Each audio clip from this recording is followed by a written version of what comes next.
What's up, everybody? It's Dylan with DX Dyslexia back again with another legend who I was grateful enough to connect with in New York. And now we're in LA, and you allowed me to be on your platform, Kelly Siegel.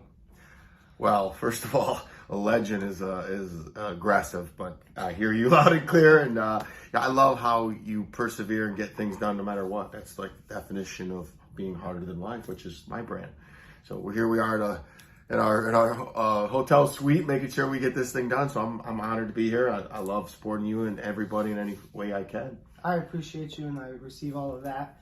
Can you give our audience a little background on who you are? Because we resonate on and relate on a lot of levels. Well, we all have a backstory, and my backstory is much like everybody else's. My childhood struggles. I would say that mine was probably a little greater than most. Yeah. Physical and emotional abuse constantly. There was never any time for love. I shouldn't say time. There's never any love or support or safety growing up. So I lived a life of survival. It wasn't thriving, it was survival. But those instances made me tough, very tough. So I wrote about it in the Heart of the Life book. Parents were alcoholics. They'd come home and wail on me and my sister. She left when she turned 17. I left when I was 16. They weren't fit to be parents. But, I did a lot of healing out loud, and became very successful financially. And now in the personal development space with you and Craig and everybody, and just trying to pay it forward. So use the negativity, turn it into a positive. And it's not easy, everybody, I still get triggers, but I know how to deal with them really quick. And the number one thing I did, and I want everybody to know this, is to just make a choice of quit masking my emotions. I face my feelings and my emotions. I say feeling is healing. I face my feelings and emotions head on. I talk about vulnerability, and I talk about the elephant in the room.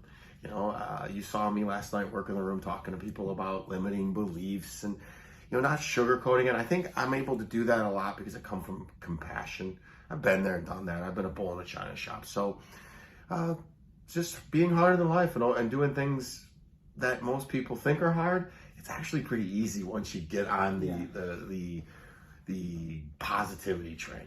So you are a very successful entrepreneur, and with being an entrepreneur, it takes many risks. Can you share what it means to take a risk? Well, that's the rumor, success. Define success. I own an IT company that is a trailblazer. I saw very early on that cybersecurity was, you're in the IT field, yeah. Cybersecurity was going to win this war. I've always been a little bit ahead in every business. Some might say it luck, some say it might be smarts. I think it's a little bit of both. I got somebody, a God or the source or somebody's on my side, because they seem to be in the right place at the right time all the time. So, some of it was just taking a risk and not really understanding what the risk was. Starting the business, I was making 6 figures working for an IT company.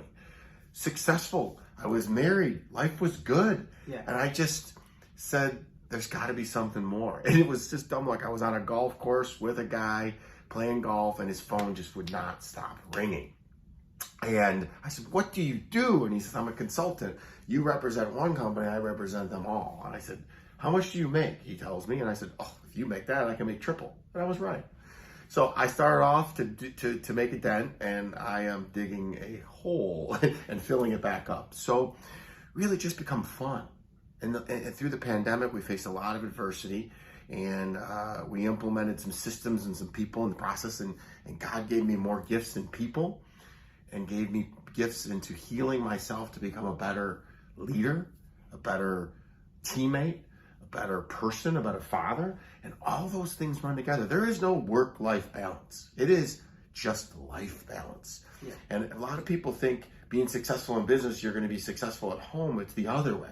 If you're successful at home and in your mind and between the 6 inches of your ears, you're going to be a better businessman. And I noticed that tremendously.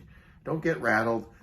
I do take a lot of risks. I do. I am fearless because I trust myself to get myself and my team out of anything I get myself into. I also believe that if what's meant for me will find me, Yeah. And what isn't meant for me will repel its way from me.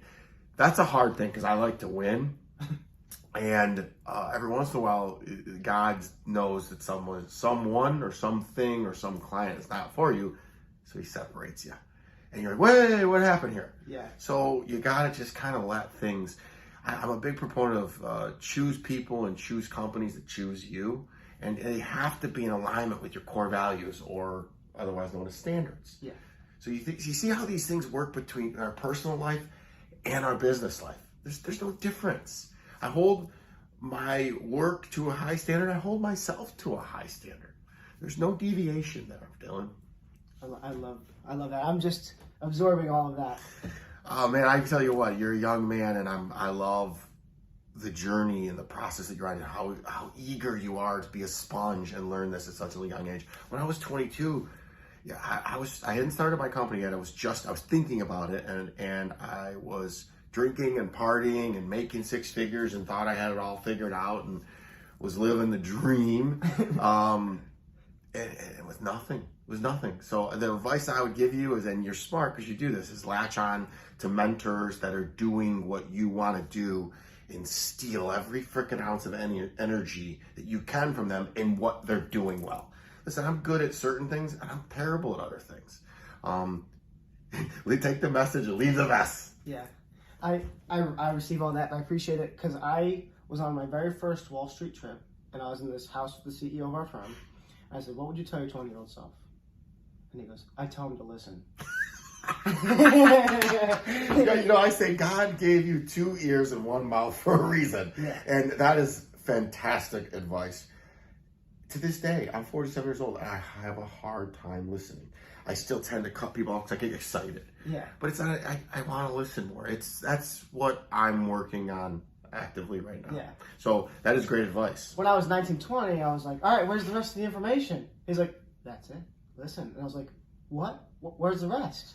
The only other part of that I'd say is work on yourself. Grind on yourself. Because every minute that you work on yourself, and when I mean, loving yourself, starting with that and providing everything you need from inside out instead of outside in, and you'll radiate confidence and magnetize what you need, what you want, what's meant for you will attract to you. What you're really amazing at is 1% better every day, and then also showing it on social media. Well, consistency and discipline is it's such a part of my life that I don't even try. I don't even talk about it. I forget because I wake up and I want to win. Right. And my feet hit the ground and I'm thinking gratitude and what am I going to do to get 1% better every day? There's some days I get 1% better, some days I get 5% better. But every day I'm moving forward. Can you touch on gratitude? Because you practice it so much, so heavily. I admire that a lot. And I don't think enough of us do it enough at all. And I talk about myself as well. I lean on John Gordon. John Gordon was one of the very first people that I followed in the personal development space. And he says it's impossible to be stressed and grateful at the same time. So if you're going to choose one, I'm going to choose gratitude. It's faith over fear. Faith is gratitude. Fear is the stress. So I think, have you ever read the book, The Gap and the Gain? I've come so far from a poor kid in Warren, Michigan, who was physically and emotionally abused, who the only food I would get daily was the free lunch that I got at school. Whereas I can walk in any place and buy any meal and have anything delivered.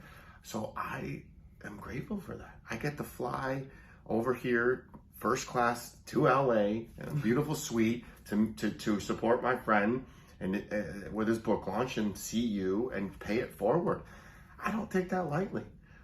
But when I wake up, it's every day above ground is a good day. I love being on the right side of the dirt. Yeah. And, we're not here for a long time. Everybody says you only live once. No, you only die once. You live every day. I love that. So I want to make the most of every single day. So I wake up, I try to think of 2 or 3, 4 things that I'm grateful for. And then when I go to bed, I say 2 or 3 or 4 things that I'm grateful for. Sometimes it's just my dog that's laying next to me snoring or my cat that's rubbing on me. Sometimes I get my butt kicked and there's days that's all I can muster. Last night, full of gratitude when I went to bed. That just the love and the support that was in the room, getting to hang out with you and getting to hang out with Craig and everybody that I don't get to see very often, that we see in person very often. And then we're in LA despite this crazy storm. And, what's not to be grateful about right now? 100%, I agree. So I, as you know, had 5 parents.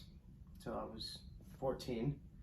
And you had a rough upbringing with parents. How did that affect, if you don't mind me asking, how you treat your kids? I can tell you right now, and I dedicated my book to it, the Heart and Life book.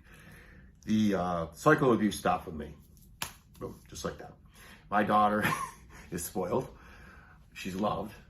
She is kind. But she does not go without. And she knows the value of $1. I make her work. She has chores. So it stopped immediately with me. And the one thing that my daughter knows that I, to this day, struggle with, Dylan, be full vulnerability, is I still struggle with being loved and feeling the love, accepting it, and knowing, I know I'm worthy of it. Yeah. I'm a good person. I deserve it. I've earned it. But I still struggle receiving it. But boy, can I give it out. I give it, you guys see me with everybody. I love everybody, and until they don't love themselves enough that I exit them out of my life. And I'm very big on, if you're not for me, then I'm going to let you go, which took a long time. That would be my next advice. I was gonna say, if someone really, really is a pain in your butt and aren't for you, let them go. Let them go.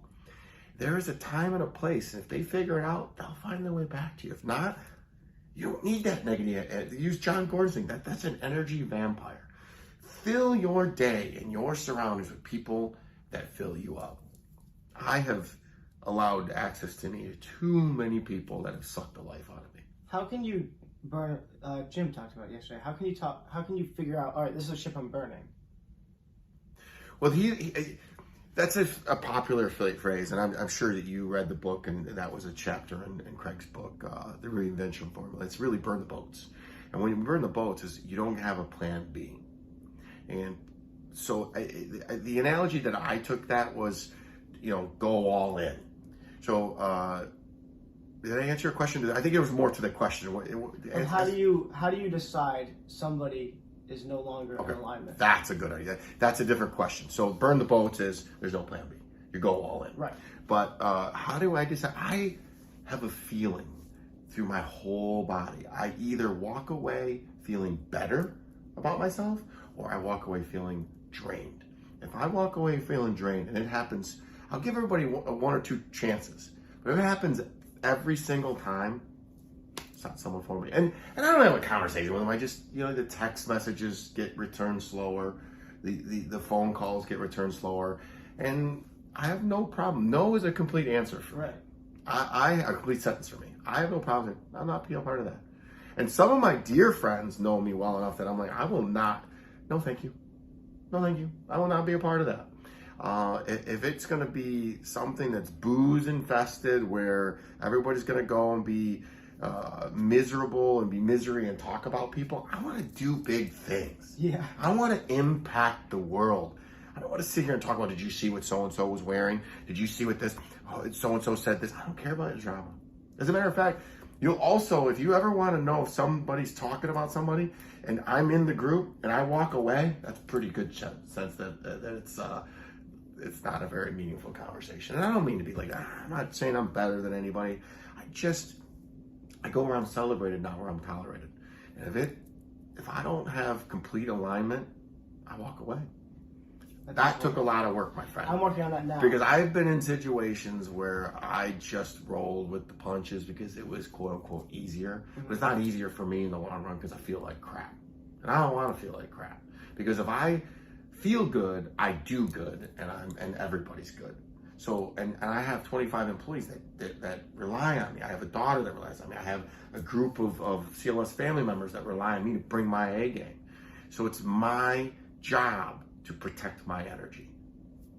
Self-care is not selfish. Yeah, I've been struggling with that recently. Like, there's some people I'm sure you've experienced it. There's some people you don't want to let go of. Grew up with this, that, but you need to. Yeah, it's youth. It's, you think you want to see the best in people, and That's part of it. What do they say?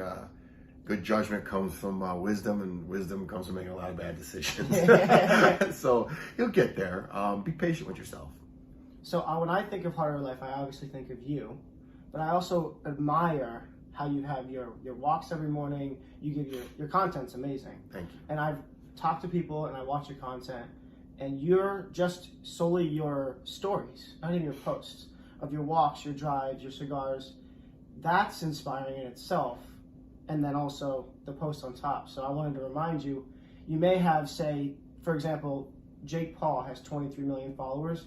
His reels only get 200,000, but I'm sure it reaches more than you would think. So say you're getting 10 likes on something, you're really inspiring 10 people. Well, we have, quite contrary to what anybody says, and I haven't really gotten anybody says, we're right now, as we sit at 21,000 followers, they're all organic. So we just put out good content and good people come. So they're very interactive.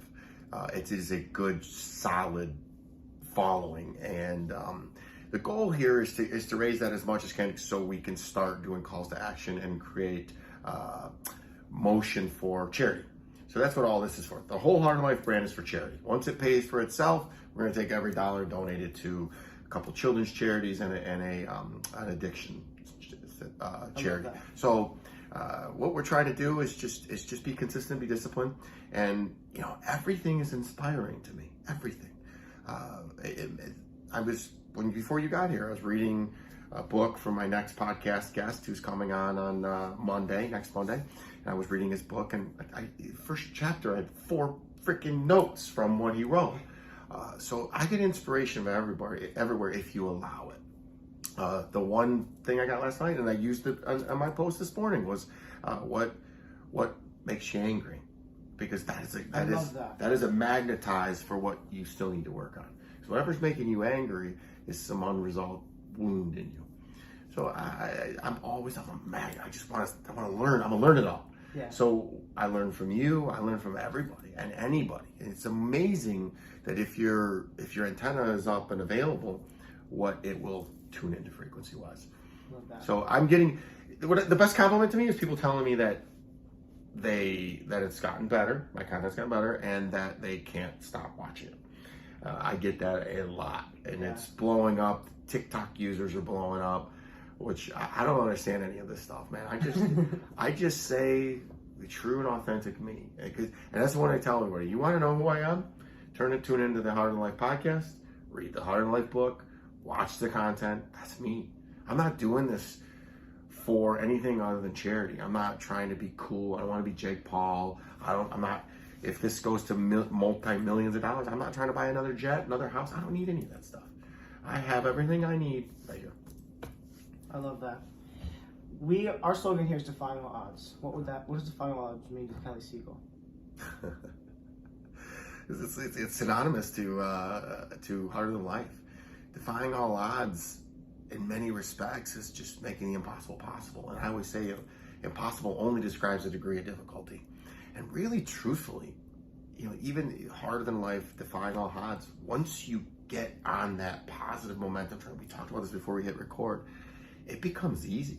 Yeah. And you end up stacking massive amount of wins, and you defy the odds without even trying.